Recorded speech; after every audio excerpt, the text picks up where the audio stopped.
Les amis, je suis enfin de retour du Royal Rumble 2022, ce qui veut dire également le retour des reviews de Raw. C'est parti.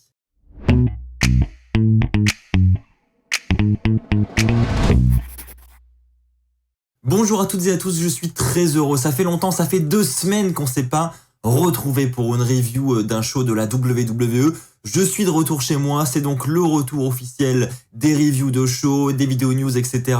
Je sais que vous êtes également très impatients de découvrir les autres vlogs. Il y en a qu'un seul pour l'instant qui est sorti sur la chaîne. Les autres sont encore en cours de préparation. Il y a les interviews à traduire, etc. Donc ça prend un petit peu de temps. Donc je vous remercie d'avance pour votre patience. Mais vous inquiétez pas, ça aussi ça va arriver. Ceci étant dit les amis, c'est parti, on commence avec le premier point. Pour commencer, nous allons parler de ce challenge entre RK Bro et la Alpha Academy. Ça fait maintenant plusieurs semaines qu'ils s'affrontent dans diverses épreuves. Et donc cette semaine, c'est une épreuve de culture générale avec un quiz. Donc on aura un segment qui honnêtement était long. Je l'ai vraiment trouvé long. Ça dure quasiment 20 minutes où on a des questions comme ça de culture générale. C'était assez drôle, on va pas se mentir. Mais j'ai trouvé ça quand même relativement long. Ça se terminera par une victoire de RK Bro. Je crois que c'est 5-4 le score. Et donc victoire de RK Bro. Et donc suite à cette victoire, on a l'intervention des Street Profits qui vont arriver pour se moquer un petit peu de Otis et Chad Gable. Et ensuite, on a Otis et Chad Gable qui vont lancer un challenge aux Street Profits. Challenge qui sera accepté pour ce soir. Et donc, on a un match entre les deux équipes. Un match qui se terminera avec une tentative de Uncle Lock de la part de Chad Gable sur Angelo Dawkins. Et donc, à ce moment-là, Angelo Dawkins va essayer de renverser la prise. Mais Gable va une fois de plus retourner la situation à son avantage avec un roll-up pour la victoire. On a donc une victoire de Otis et Chad Gable. Mais en tout cas, une chose qui est sûre, c'est que Randy Orton et Riddle auront prochainement une opportunité pour les titres par équipe de Raw. On ne sait pas encore quand ce match aura lieu, certainement pas la semaine prochaine puisque la WWE a organisé une célébration pour la victoire de RK Bro. Donc visiblement, le match n'aura pas lieu la semaine prochaine. Il y a peu de chances qu'il ait lieu en Arabie Saoudite parce que Riddle fait partie de l'Elimination Chamber match, donc je pense qu'il faudra patienter encore un petit peu pour avoir ce match de championnat. Enchaînons avec Bobby Lashley, un segment durant lequel MVP va un petit peu se plaindre de ce que nous avons eu la semaine dernière, à savoir l'annonce du Chamber match où Lashley va devoir défendre son titre face à 5 autres catcheurs dans cette Chamber. Et donc ils se plaignent un petit peu, ils disent que voilà, à la place de ça, on aurait dû avoir une célébration avec du champagne, etc. Et non, à la place, on a eu cette annonce qui a un petit peu gâché la fête. Et donc ensuite, Lashley va quand même très clairement se concentrer sur Brock Lesnar. On voit que le match va beaucoup tourner autour de ces deux catcheurs parce que clairement l'objectif de Lashley c'est d'envoyer Brock Lesnar à l'hôpital et une fois que Brock Lesnar sera à l'hôpital, il pourra ensuite se diriger vers Roman Reigns. Mais en tout cas, Bobby Lashley nous donne son objectif qui est très clair, à savoir d'aller dans le main event de WrestleMania en tant que champion de la WWE. C'était un bon petit segment, mais un peu classique, j'ai envie de dire. C'est le genre de segment qu'on a déjà eu en tant que champion de la WWE pour Bobby Lashley. Et j'ai trouvé ça un petit peu répétitif. Bon, voilà, c'est pas... Voilà, on n'avait pas la présence de Brock Lesnar et je me suis dit que malgré ça, ils auraient pu peut-être mettre en place un segment avec les autres participants d'une Chamber match, faire exister un peu les autres participants plutôt que de tout faire tourner autour de Brock Lesnar. J'ai trouvé ça un petit peu dommage. Enchaînons avec Alexa Bliss. Alors je vais pas revenir sur le détail de ce segment, hein, encore avec ce psychologue. Voilà, c'est encore très perché. Alexa Bliss qui nous parle d'une place de parking qu'elle s'est fait voler, elle s'est fait couper la route. Enfin voilà, elle est encore partie très très loin. Justement, le psychologue va le dire à la fin de la séance. Il va lui dire waouh, on a encore du boulot quand même, hein. Mais il y a quand même du progrès. Il notera que Alexa Bliss a réussi à se séparer de cette réplique de Lily, certes en pleurant mais sans exprimer de colère. Donc il y a du progrès. Il faut savoir que la WWE a tourné plusieurs segments. Je crois qu'ils en ont tourné 7 si je me trompe pas, de segments comme ça avec le psychologue qui devraient aboutir normalement eh bien à la guérison de Alexa Bliss, on l'espère en tout cas. Et donc là je sais plus à combien on est, 4 ou 5 segments qui ont déjà été diffusés. Donc il doit en rester quelques-uns et on doit arriver au bout de tout ça. Et j'espère qu'on arrivera au bout de ça avant WrestleMania pour, qui sait, peut-être espérer une Alexa Bliss de retour vers un titre féminin, vers une division féminine, parce que j'en reparlerai avec vous dans quelques minutes, mais la division féminine de Raw, selon moi, elle a quand même clairement besoin d'un petit peu de changement là actuellement. Enchaînons avec le Miz TV, avec en invités spéciaux cette semaine Rey Mysterio et Dominic, et donc ils vont évidemment revenir sur ce match entre The Miz et Dominic Mysterio qui a eu lieu la semaine dernière à Raw. Durant ce match, The Miz a fait semblant d'avoir été attaqué par Rey Mysterio qui était aux abords du ring, et donc ce qui a causé eh bien le renvoi au vestiaire de Rey Mysterio par l'arbitre, et donc ce qui a un petit peu perturbé Dominic Mysterio et ce qui a permis à The Miz de remporter le match. Donc ils reviennent là-dessus, Miz dit qu'il n'est pas un tricheur, etc. Et ensuite The Miz va un petit peu s'attaquer à Rey Mysterio sur le fait qu'il soit sur la cover. Il va dire que Maryse mériterait d'être sur la cover. Et ensuite, la tension va monter. Et ensuite, The Miz va demander à Dominic Mysterio s'il veut un rematch ce soir à Raw. Et d'ailleurs, The Miz va dire qu'il n'avait pas remarqué que Dominic était beaucoup plus grand que son père. Est-ce que Eddie ne serait pas le vrai père de Dominic? Et donc là, évidemment, la phrase est très forte. Donc, Rey Mysterio, il va vraiment se mettre en colère. Il va vouloir frapper The Miz, mais Dominic va se mettre entre les deux. Et donc ensuite, le match va être officialisé entre Dominic Mysterio et The Miz. Et cette fois-ci, durant ce match, Rey Mysterio était bien aux abords du ring.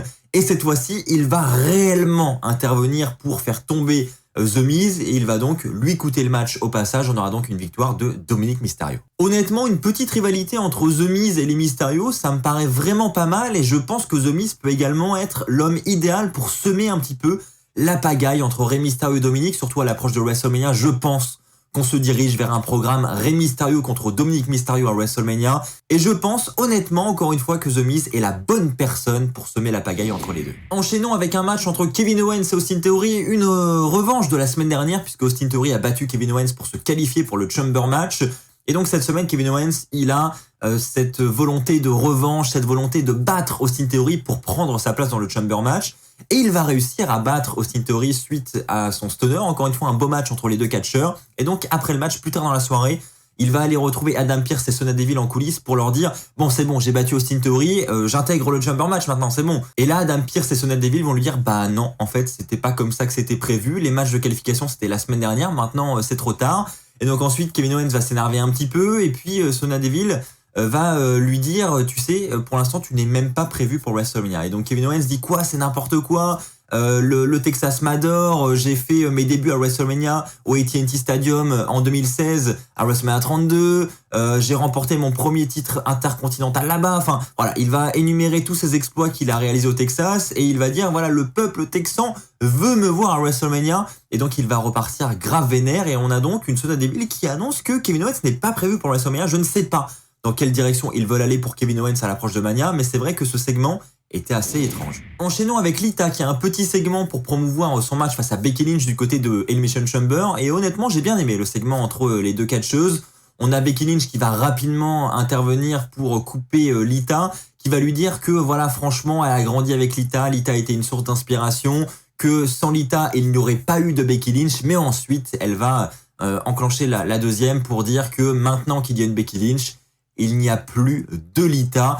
Et donc là, voilà, la guerre verbale va commencer entre les deux catcheuses et ensuite Lita va clairement montrer sa volonté de remporter un nouveau titre féminin dans son palmarès et donc de remporter ce match face à Becky Lynch du côté de Elimination Chamber.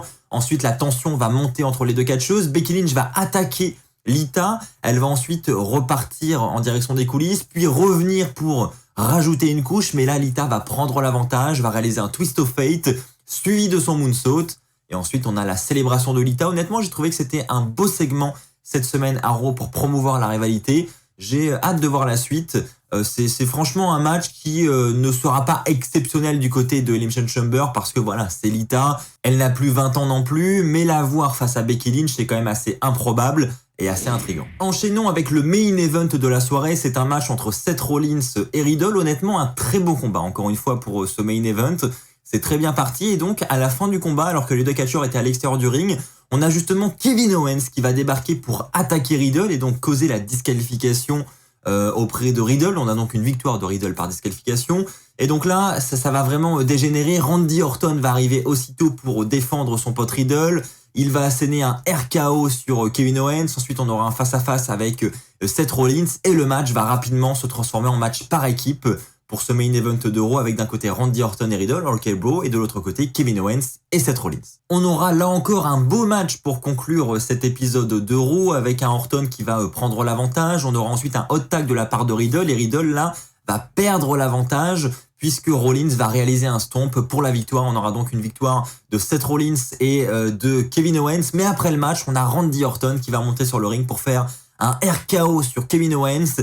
Et le show va se conclure sur ces images avec un Seth Rollins qui, lui, repart avec le sourire en train de rigoler comme jamais. Donc voilà, là encore, je ne sais pas quelle direction ils veulent prendre. Est-ce que cette amitié entre Owens et Rollins va vraiment perdurer à l'approche de WrestleMania? Je me pose la question, je ne sais pas ce qu'ils font avec Kevin Owens. C'est quand même très intriguant ce segment, mais en attendant, j'ai trouvé que c'était un beau main event de Raw. Ceci étant dit, les amis, passons au flop de la soirée.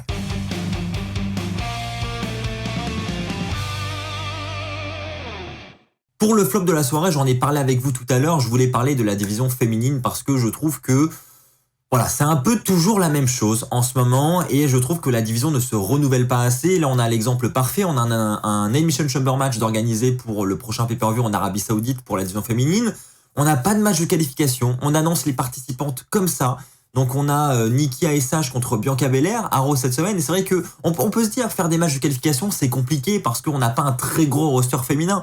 Et c'est peut-être un peu le problème, c'est pour ça que je parlais tout à l'heure d'Alexa Bliss, il serait peut-être temps de la faire revenir. On sait qu'on a d'autres catcheuses qui peuvent revenir, on a Bayley, on a Lacey Evans, on a Asuka, enfin voilà. Je pense qu'il est temps de renouveler un peu, peut-être aussi faire appel à des superstars de la NXT. Enfin, il y a des tas de talents qui ne sont pas encore utilisés dans le roster principal et c'est dommage parce que on aurait besoin de cette variété, on aurait besoin de rendre cette division encore plus intéressante. Et là, à la place de ça, cette semaine, eh bien, on a deux matchs qui sont pas très intéressants. On a Bianca Belair contre Nikki ASH, ça se terminera avec une victoire de Bianca Belair. Et ensuite, on a un Doudrop contre Liv Morgan. Et là, ça se terminera par une victoire de Doudrop. Donc pareil, pas d'enjeu. On tease un petit peu le match de Elimination Chamber, mais sans plus. Et c'est clairement dommage parce que c'est un match très important du côté de Elimination Chamber puisque celle qui remportera ce Chamber match ira affronter la championne d'Euro à WrestleMania. Donc c'est quand même un très bel enjeu et donc c'est dommage de ne pas le teaser un petit peu plus que ça et de mettre en place un match un petit peu plus intéressant. On aura dans ce match, je vous le précise, Bianca Belair, Nikki ASH, Rhea Ripley, Doudrop, Liv Morgan et une participante surprise qui n'a pas été annoncée et qui devrait être peut-être révélée dans les prochaines semaines ou peut-être qu'il faudra attendre le jour du pay-per-view pour savoir de qui il s'agit. En attendant, bon, c'est bien qu'il y ait ce petit élément d'intrigue où on ne sait pas vraiment qui va prendre cette dernière place. Au moins un point positif, mais c'est vrai que j'ai trouvé ça un petit peu dommage de tout balancer comme ça, sans match de qualification ou quelque chose dans le genre. Ceci étant dit, les amis, c'est parti, passons au top de la soirée.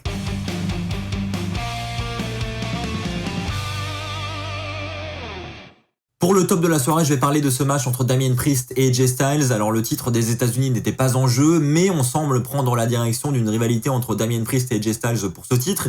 Et honnêtement, ça fait plaisir. Ça fait plaisir déjà de voir ce titre des États-Unis un petit peu ressortir de l'eau. Un Damien Priest qui franchement est assez divertissant en ce moment. J'aime beaucoup Damien Priest et surtout revoir un AJ Styles sur le devant de la scène vers un titre solo. Ça fait plaisir aussi. On l'avait attendu depuis longtemps, surtout depuis sa séparation avec Omos.